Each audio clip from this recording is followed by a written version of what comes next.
Assalamu alaikum, ladies and gentlemen. Welcome to the next episode of Ambassador's Lounge. As you know, that tensions have been brewing between Iran and the United States. But the latest, you can say, addition to those tensions is President Trump's threat that if the issue with Iran was not resolved, so it is going to be very hard for Iran. So it's again a warning which is ominous and perhaps may have far-reaching impact on the entire region of the Middle East. And we will also be part of it because we are direct neighbor to Iran. So in order to discuss this issue, I have in today's discussion, I have Ambassador Imran Yawar, that we are going to discuss this issue in further detail with regard to the agenda, with regard to the discussion, talks that have been held so far, and what is United States' actual objective by hurling these threats, by President Trump's belligerent attitude that it wants to pressurize Iran. So, Imran Yawar, welcome. Thank you, Asif. And so, how you read this situation? Asif, I think in your intro you said everything, but this continuous build-up of military assets, of aerial and naval assets, they signal to, I believe, they signal to one thing. I don't think it's posturing only, as generally many would believe. I think it's preparation to act. And these assets which we see being moved into the region, they again signal that it's not going to be a short-term campaign. It seems that it's going to be multi-layered, long-term campaign. That is what Mr. Trump is planning for Iran. Don't you think that, so far the analyses which we have seen, we have heard, is that United States, or for that matter Israel, are not going to commit boots on the ground. Mm-hmm. So short of that, so it would be only aerial devastation. It would be, destruction of Iran's assets, whether military or economic. Mm-hmm. And so even if they have many layers of escalating these tensions, so what would be the real objective? I think that is something which even the Americans don't know. I think this is something which even President Trump doesn't know. And because they have not communicated anything to the people, they have not gone to the Congress. The people are not, there are a number of polls have been conducted in which the Americans have not supported, they have opposed the plan, Mr. Trump's plan to carry on this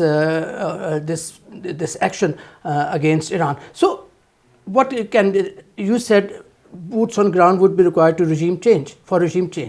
I say regime change is not possible even that. You look here, this regime, we have discussed this before, the regime has support of the institutions. Even among the people, there is still a substantial number of people who support the present dispensation. So it's not very easy to get rid of this regime. What if this regime? What if you eliminate the political leadership? What will happen then? You have been there, that they have already a system. The system is there where next Rahbar will be put in place. So, and even if a power vacuum is created, what IRGCC is there, and they say the devil you know is better than the angel you don't know. What will happen then? So I think even the Americans are not sure about that. Don't you think that Americans don't know all these facts? They know about it, and this is one reason why till now, I think this is one reason why Mr. Trump has not pulled the trigger. But why now this 10 days or 2 weeks deadline, which President Trump has talked about? I think he's getting tired. As Mr. Vance said that Mr. Trump will decide when the diplomacy will have its natural end. I think Mr. Trump is giving a message. I think it's a message of desperation.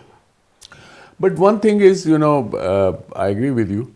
And one thing is becoming clear, not only that it is Israel which is dictating the agenda. Absolutely correct. But secondly, that United States needed some excuses to go to war. Either they would enter into some war or conflict, or they would initiate the war. President Trump was credited earlier that he's the first president who has not initiated the war, but this turned out to be wrong, prediction about him, because he has gone to Venezuela. A sitting president was in fact kidnapped and then brought to New York under false charges or whatever charges are yet to be framed, and he has yet to be prosecuted. Same is happening here now in the case of Iran. With Iraq, they wanted to say that Iraq has got weapons of mass destruction, and they said we have proof, and their Secretary of State, he in fact displayed a whale in 2003 that this is the proof of biological weapons they have got. But what happened? There were no WMDs, but Iraq was destroyed. Yeah. So, but there they had the boots on ground, and they have learned this bitter, lesson in Iraq and Afghanistan, that it would in fact backfire. And the way it has created a new psyche in the United States, you are witnessing now in the United States. And so this is one point which you mentioned, was the reference to Israel. I believe that this war or this tension, it is not because of America. It's not because of the Americans. It's not because of Trump. If it was between Iran and Trump, you see, first of all, Iran offers no threat to US. That is very clear. Now, if it was between Iran and the US, we could have seen by now JCPOA 2. But that has not happened. Why? Because Mr. Netanyahu is the main player there. See, since Mr. Trump's second term, he came to power in second term, Netanyahu has met him more than 7 times. And he is closely coordinating with Mr. Trump on Iran matters. In fact, I think it was last week when Netanyahu was again in the US. After his meeting with Mr. Trump, he came out, addressed a press briefing, and he said that any deal with the Americans should have number of elements. And what are those elements? First, now they are not talking that zero enrichment.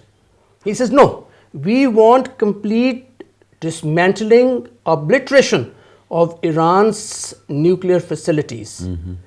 We want, Iran said that the highly enriched uranium which they have, they will dilute it. They said no, it has to be exported. Third, missiles should be, the range of the missiles should be limited to 300 to 400 kilometers so that they cannot reach Israel. And then Americans will be regularly inspecting their missile development. And finally, the IAEA would do rigorous inspection of this. So what of the nuclear program? So what is happening is that the Israelis are shifting the goalposts. They are, and if Iran agrees to that, just imagine, if Iran agrees to these conditions, what will happen? It's their Versailles. It's Treaty of Versailles for Iran. It's complete surrender. I don't think the regime will. But that's not going to happen. Absolutely correct. Iran is quite determined that it is. They will only restrict their discussion to the nuclear enrichment, the uranium Yes. enrichment, and that is negotiable. But their missile program is not negotiable because it's defensive in nature. Absolutely correct. And secondly, their demand regarding proxies, that they are not talking They are not about talking now, about that, but yeah. because they are almost obliterated as far as Iran is concerned. And then the last thing which they are not mentioning, but they are mentioning on the sidelines, is regime change. Now that is an issue. Here, I think we should look into a greater detail about what is going to happen inside Iran, what is already happening inside Iran, and its impact in future developments, internally as well as with the United States. I think if you can enlighten us on about Yes. You see, I think the people at the latest protests which happened there, they were snubbed. They had used absolute force, brutal force, to snub the people. But Asif, the problems of the people have not been resolved, which means the people may have gone quiet, but still that thing is inside them. And I believe the moment they realize that this is an opportunity for them, they will rebel again against the regime. The regime at the moment is highly unpopular among its people.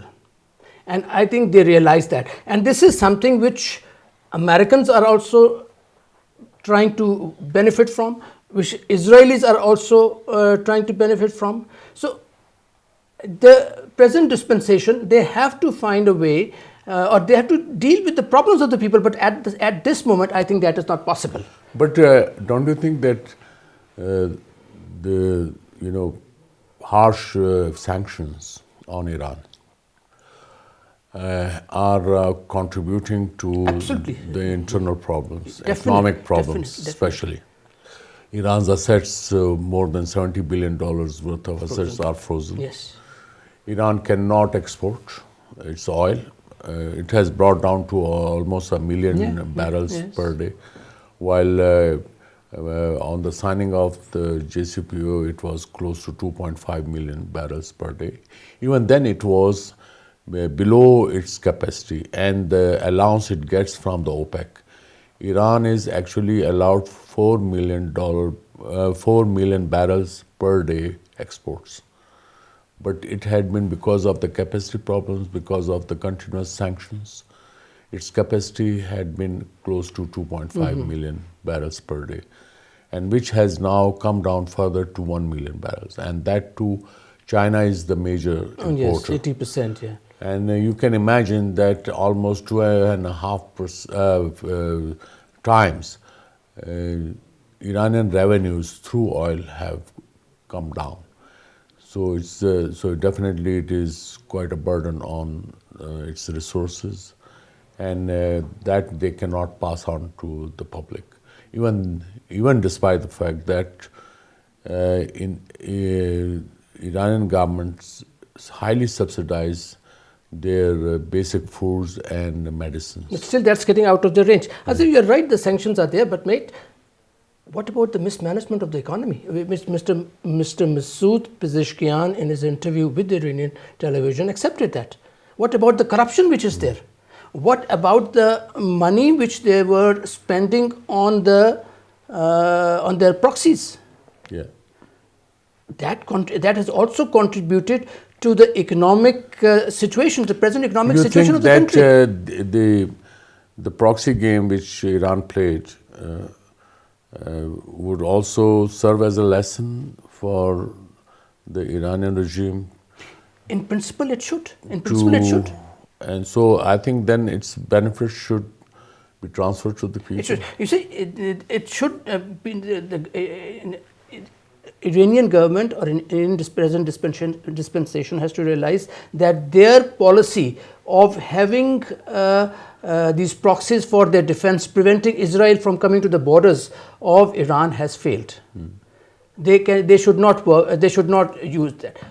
they have to develop their own capabilities. They have developed missile capabilities, which is amazing, and this is Israel's serious threat for Israel, right? But still, they have to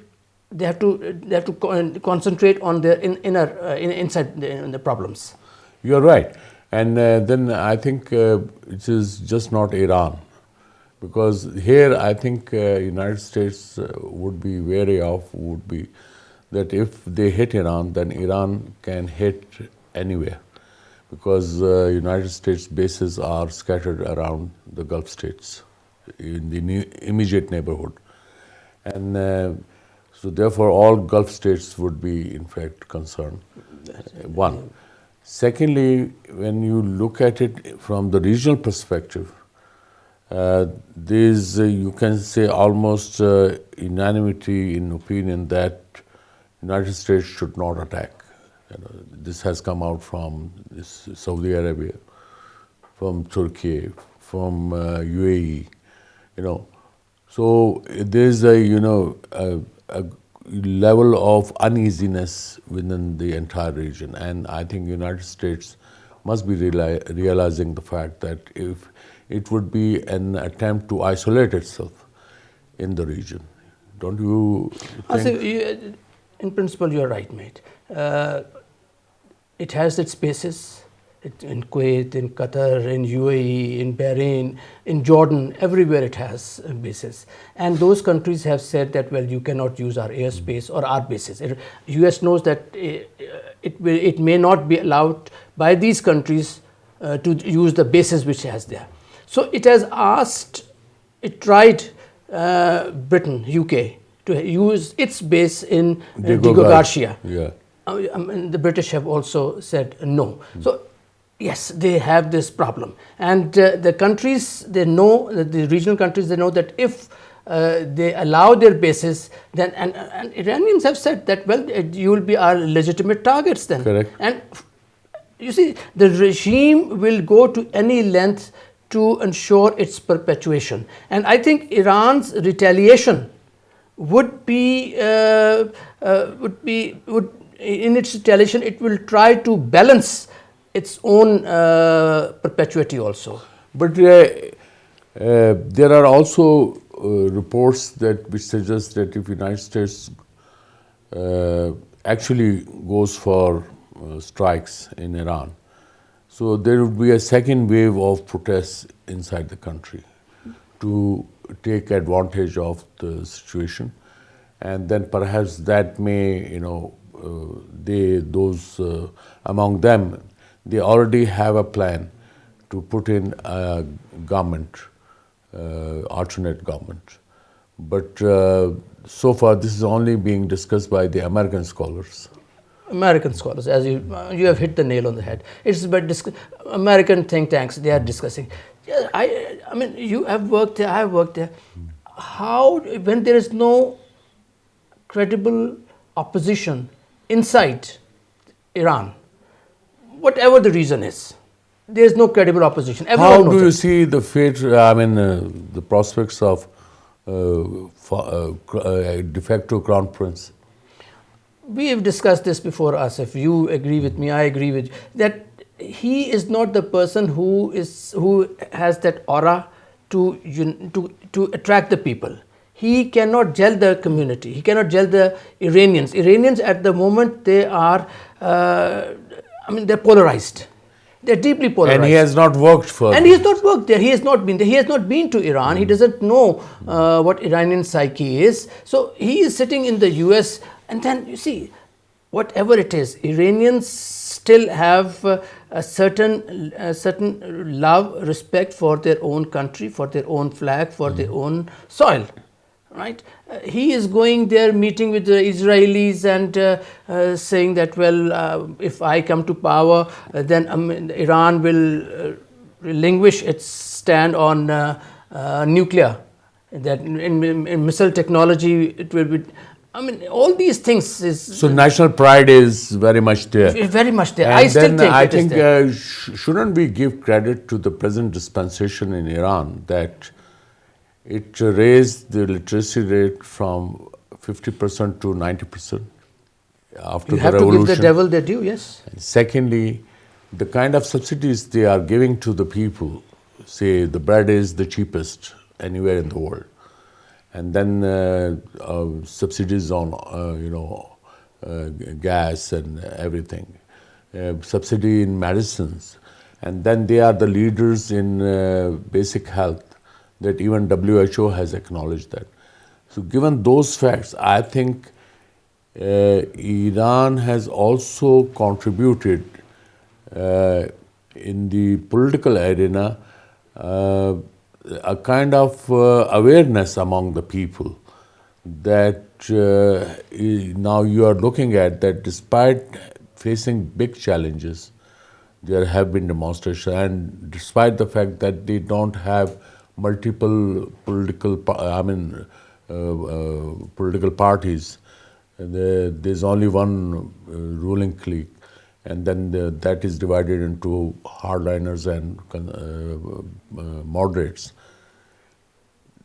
They have, in fact, in a way, created a class which is politically aware and which does not want to disturb the current system without knowing about an viable alternative. So how you see this? Absolutely correct. You see, first of all, as if Iranians would not want to see instability inside their own country. They would not want to see chaos inside their own country. No doubt they are not happy with the present dispensation. They believe that the present dispensation is corrupt. They believe that the present dispensation is responsible for the mismanagement of the economy. They believe that the present dispensation is responsible for their economic deterioration. Yet, I don't think they will want their own country to end up in chaos. They would not want the country to become another Iraq, or they would not want the country to become another Libya. So and much we will know much about it, that whether they come out and demonstrate again if something happens, if Americans decide to start their aerial campaign against the Iranians, against the government, we will see how the people react. And what Iran can offer to the United States, that which will please President Trump? That's a very interesting question.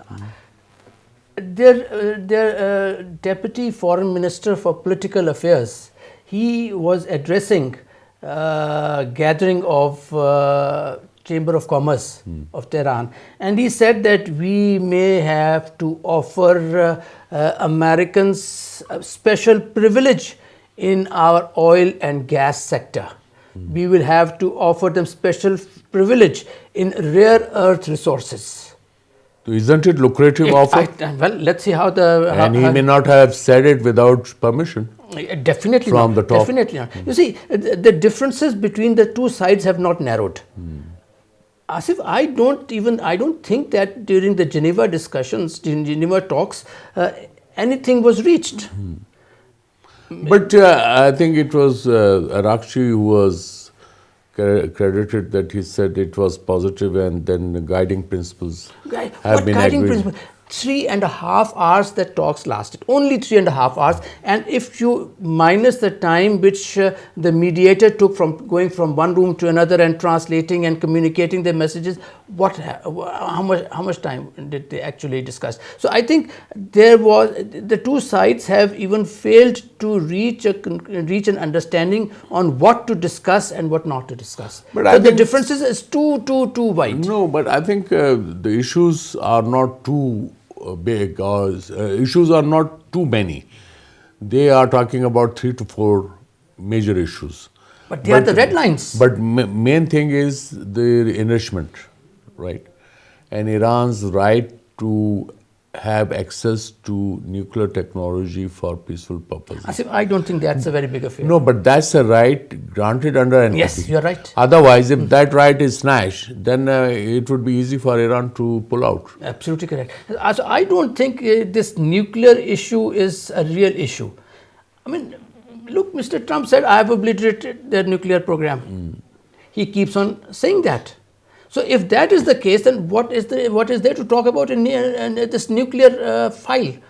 Basic thing is, and which is the red line is, which is not the red line for the Americans. This is the red line for the Israelis, the missile program, the hypersonic missiles of Iran, and their support for the proxies. What about, say, a rare possibility at the moment, a talk between Israel and Iran?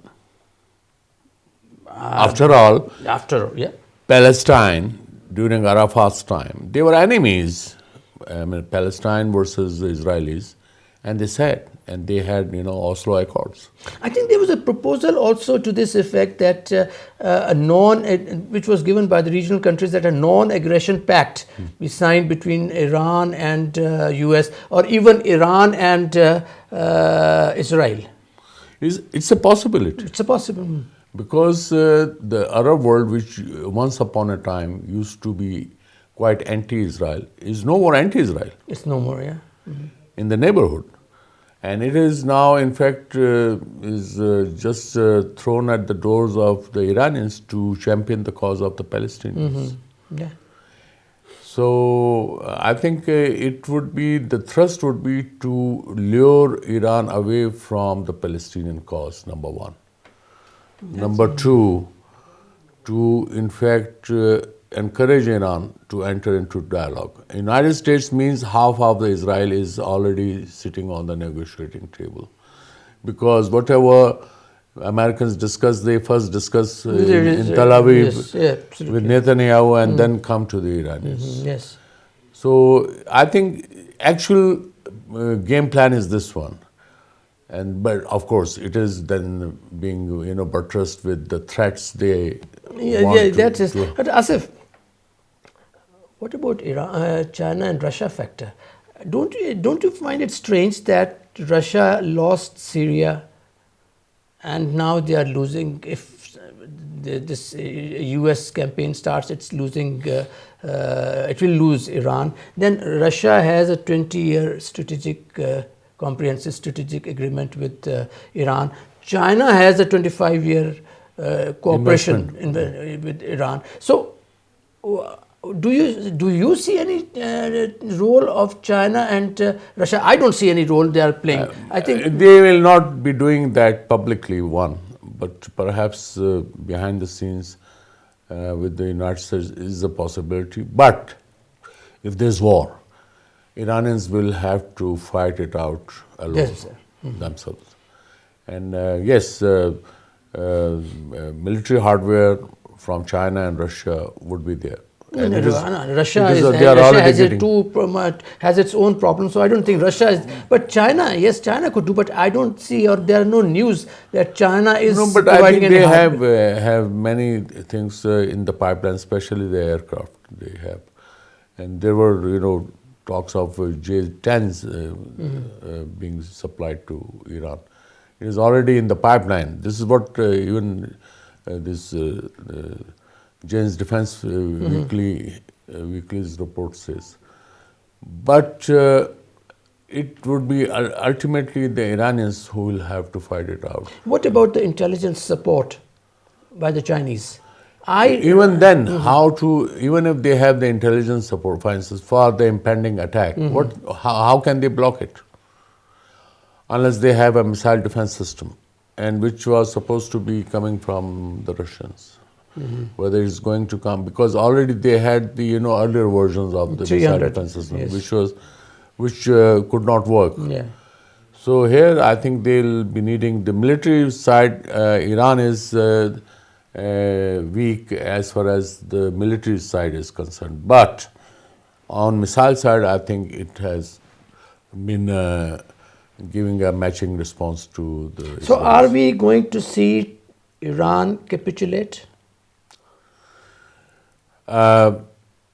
It's a difficult question because capitulation means the clergy will go. It is actually their hard stance that they are going to survive, or at least they see their survival in maintaining a stance that they will not give in. Giving in or capitulation would mean, number one, abandoning their missile program.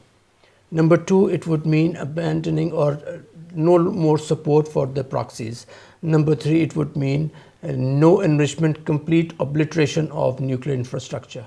That is what capitulation would mean. And another aspect which would be quite a challenge for Iran in the region would be that whether Iran has taken these countries into confidence.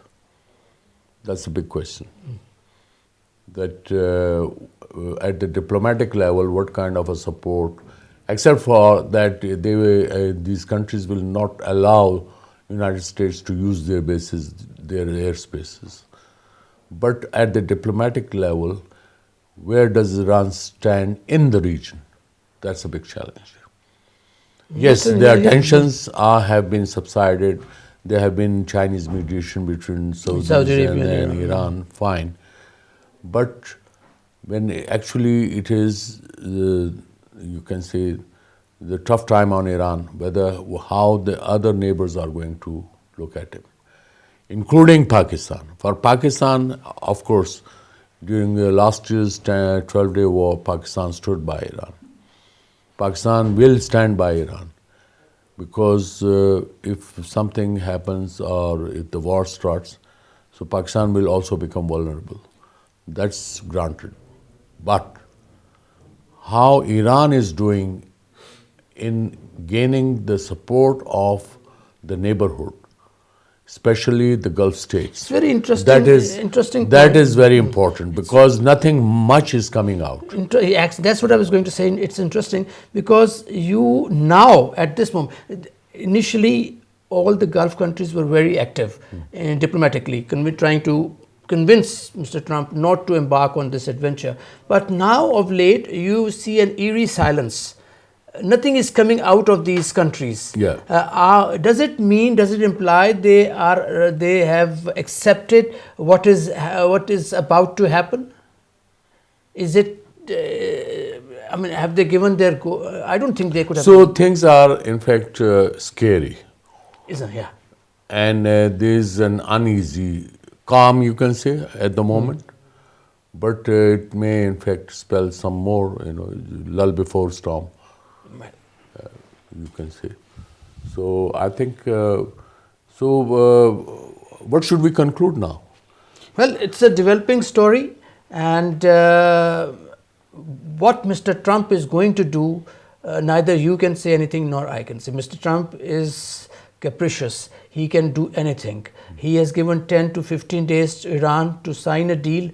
I personally don't think that the conditions which Americans have put and which are basically the conditions which Israel has said, I don't think Iran would accept that. Iranians are a proud nation, and this would tantamount to surrendering their sovereignty, surrendering their integrity. Asif, I don't think Iran will agree, and if Iran does not agree, then it means the chances, and as I said in the beginning, that this amazing of military and navy and assets and naval assets, this indicates that US is prepared to embark on long-term campaign against Iran.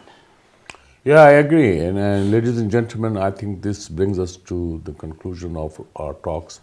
Although the issue remains inconclusive because the tensions are very much there. United States, especially Mr. Trump, who is quite adamant in pressing Iran and even take the extreme step of going to war. But ultimately, if the war begins, then it is a bad omen for the entire region, including Pakistan. But if diplomacy works and if some solution is worked out, then definitely this region would be in peace, as well as there will be more prosperity and more calm. Let's keep our fingers crossed, and let's hope that sanity would prevail and this region is not again thrown to the fire. Keep watching our program, keep watching our channel. Thank you. See you next time.